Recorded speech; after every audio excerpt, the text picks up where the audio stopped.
Good morning students. Today I will teach you your fourth chapter हींग वाला। इसकी जो लेखिका है वो है सुभद्रा कुमारी चौहान। लेखिका कौन है इसकी? सुभद्रा कुमारी चौहान। वो क्या बताती है कि जो हर जाति या धर्म के लोग होते हैं वो सभी लोग बुरे नहीं होते, उनमें सभी लोग, उसमें कुछ एक लोग अच्छे भी होते हैं और कुछ एक लोग ऐसे होते हैं जो बहुत ज़्यादा बुरे होते हैं। और मतलब कुछ लोग इतने अच्छे होते हैं, चाहे वो कैसी भी सिचुएशन आ जाए, कैसी भी परिस्थितियां पैदा हो जाए, लेकिन वो किसी भी हालत में अपनी सज्जनता को त्यागते नहीं है। इसी पे ये चैप्टर आधारित है। इसमें ये जो एक हींग बेचने वाला होता है वो एक मुसलमान होता है, तो मतलब वो जो हींग बेचने के लिए घर पे आता है तो उस घर पे मतलब 2-3 बच्चे ऐसे होते हैं जो उसको बिल्कुल भी पसंद नहीं करते हैं, लेकिन फिर भी वो हींग वाला उनको एक ऐसी परिस्थिति से उनको निकाल के लाता है जिसमें वो अपनी जान गंवा सकते थे। मतलब कि वो एक बार शहर में दंगा हो गया था तो उस हींग वाले ने उन्हीं बच्चों को वहाँ से बचाया था जो बच्चे उसे देखना तक पसंद नहीं करते थे। चलो देखते हैं वो किस तरीके से उनकी मदद करता है। अम्मा हींग ले लो कहता हुआ एक खान लगभग 35 साल का आंगन में आकर रुक गया था। मतलब एक 35 साल का आदमी था जो मुसलमान था, वो हींग बेचता था, तो वो हींग बेचने के लिए आया था, ठीक है, और वो सीधा आकर आंगन में रुक गया था। पीठ पर बंधे हुए पीपे को खोलकर नीचे रख दिया और एक मौलश्री के बने हुए चबूतरे पर बैठ गया था। मतलब कि उसने पीपे में हींग भर रखी थी और फिर उसने क्या किया, उनके घर के बाहर एक चबूतरा बना हुआ था, वो उस चबूतरे पे आकर बैठ गया। भीतरी बरामदे में एक 9-10 साल के बालक ने बाहर निकलकर उत्तर दिया। मतलब घर के अंदर एक छोटा सा बालक था जो 9-10 साल का था, उसने घर से बाहर आकर उसको क्या उत्तर दिया कि अभी कुछ नहीं लेना है, जाओ। मतलब उस बच्चे ने क्या कहा कि हमें अभी कुछ नहीं लेना है, तुम यहाँ से चले जाओ। लेकिन उस खान ने क्या किया, उस खान ने वो खान वहाँ से गया नहीं और वहीं चबूतरे पर आराम से बैठ गया, ठीक है, और बैठकर वहाँ अपनी पंखी से हवा खाने लगा। और वो क्या बोलता है कि अम्मा हींग ले लो, अम्मा हम अपने देश को जाता है। मतलब कि वो जोर जोर से आवाज़ लगा रहा है कि अम्मा हींग ले लो, फिर मैं अपने गांव जा रहा हूँ और फिर मैं वहाँ से बहुत दिनों के बाद ही लौटूंगा। सावित्री इस हम उम्र बेटे की बात शायद ही कभी टाल सकती हो। मतलब कि जो हींग बेचने के लिए आता था वो उनके घर में मतलब बहुत काफ़ी समय से आता था, बहुत पुराना था वो, और सावित्री थी वो उसी से हींग लेती थी और उसे अपने बेटे के समान मानती थी, ठीक है। तो जैसे ही उसने कहा कि अम्मा हींग ले लो तो वो उसकी बात को टाल नहीं सकी और वो घर से बाहर आ गई।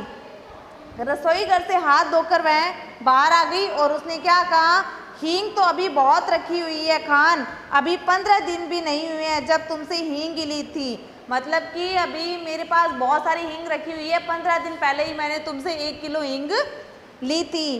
खान ने जैसे सावित्री की बात सुनी न हो, मतलब कि जैसे सावित्री बोल रही थी तो खान ने क्या किया, उसकी बात को टाल दिया और उसी स्वर में बोला, हेरा हींग है माँ। मतलब कि हेरा हींग है, यानी कि हेरा होती है वो एक हींग की किस्म होती है। तो वो क्या बोलता है कि हेरा हींग है माँ, हम तुम्हारे हाथ की बोहनी मांगता है। मतलब कि हेरा हींग लेकर आया हूँ और मैं चाहता हूँ कि तुम मुझे बोहनी करवाओ, यानी कि मुझसे हींग खरीद लो। 1 ही तोला ले लो, पर ले लो ज़रूर, हम देकर जाएगा।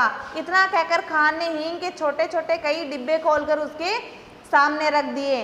सावित्री उन डिब्बों की तरफ देख भी न पाई थी कि उसने त्वरित गति से एक डिब्बा सावित्री के सामने सरकाते हुए कहा। मतलब कि उस खान ने सावित्री की बात को नहीं सुना और उसने क्या कहा, और उसने मतलब बहुत सारे डिब्बे थे वो अपनी बैग से निकालकर उसके सामने रख दिए थे।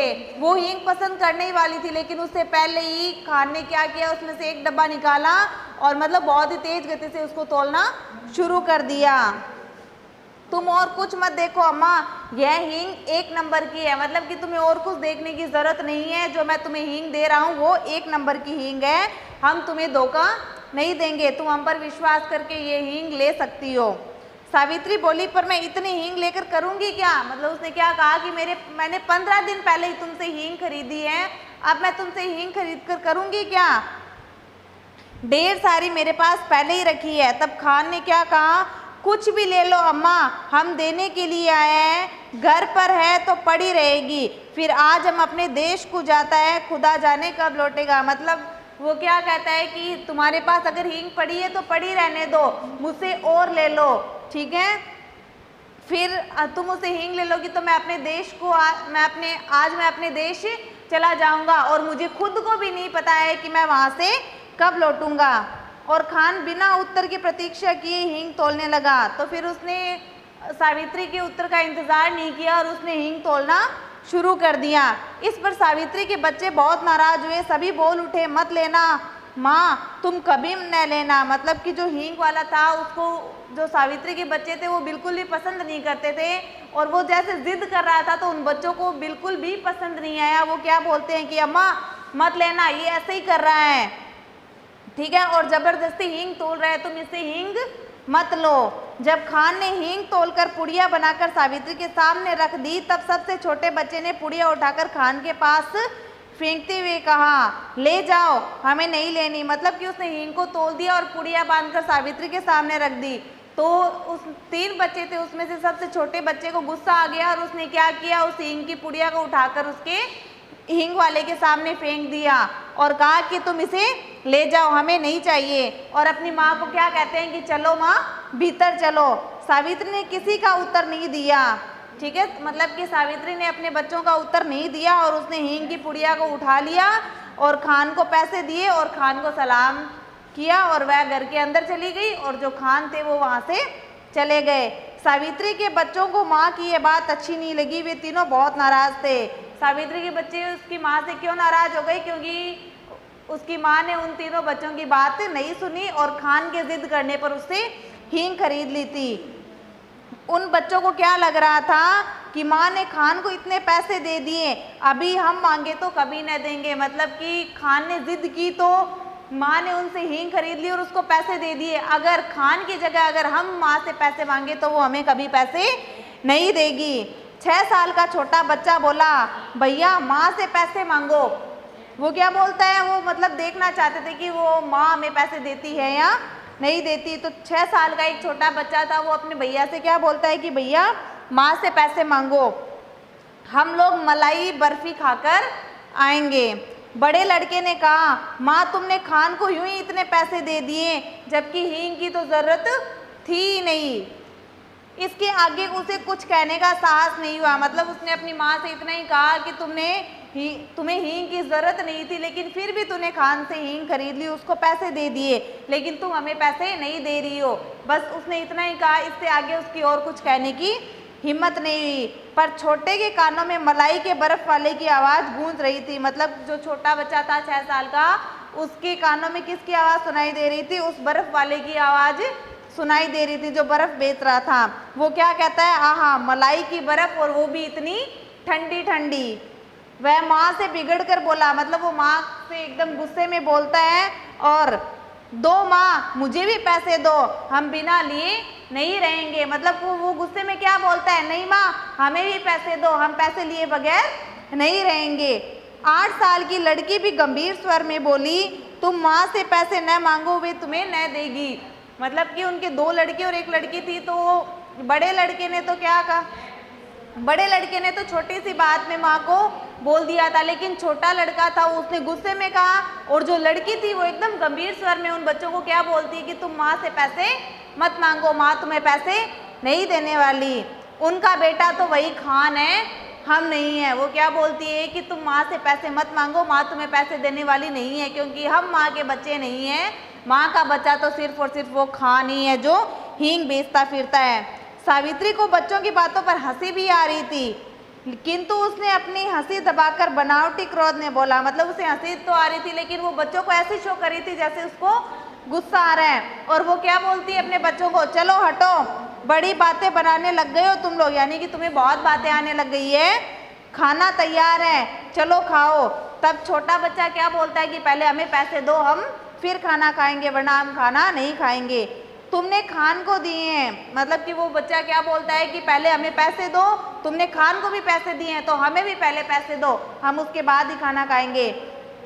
सावित्री क्या कहती है, अच्छा चलो पहले खाना खा लो, फिर तुम्हें छुट्टी करवा कर मैं तुम्हें पैसे देती हूँ। खाना खाते खाते हिसाब लगाने लग गया, मतलब कि छोटा जो बच्चा था वो हिसाब लगाने लग गया कि 1 रुपए में 16 आने होते हैं, ठीक है। 6 आने रतन ले लेगा, यानी कि 6 आने हैं वो मेरा बड़ा भाई ले लेगा, और 6 आने हैं वो मुन्नी ले लेगी, यानी मेरी बहन ले लेगी।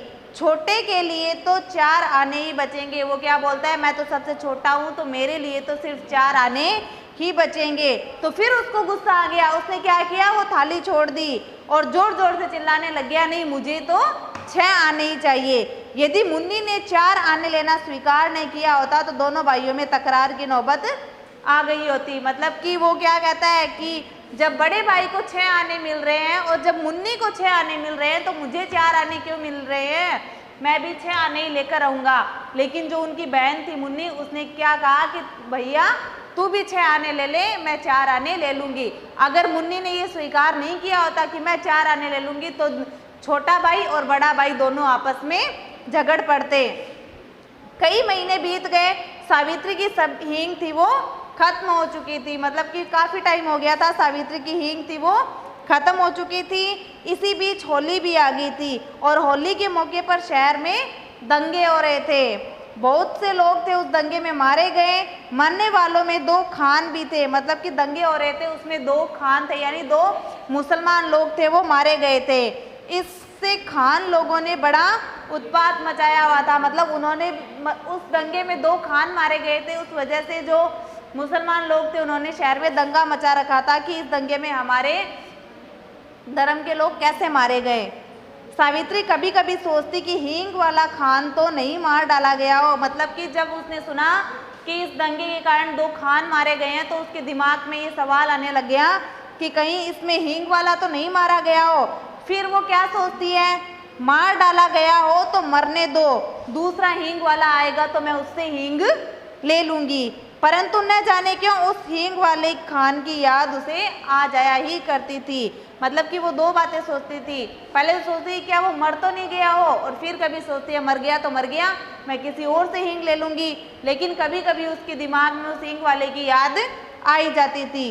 एक दिन सवेरे सवेरे सावित्री उसी चबूतरे पर बैठी चावल बीन रही थी, मतलब चावल में से कचरा निकाल रही थी। स्कूल की भी छुट्टी थी और तीनों बच्चे थे वो आसपास खेल रहे थे। सावित्री ने सुना कि उसके पति किसी से कड़े स्वर में कह रहे थे कि क्या काम है, भीतर मत जाओ, यहीं रुक जाओ। ठीक है, उत्तर मिला हींग है हींग, हेरा हींग। और खान अब तक आंगन में सावित्री के सामने पहुंच चुका था।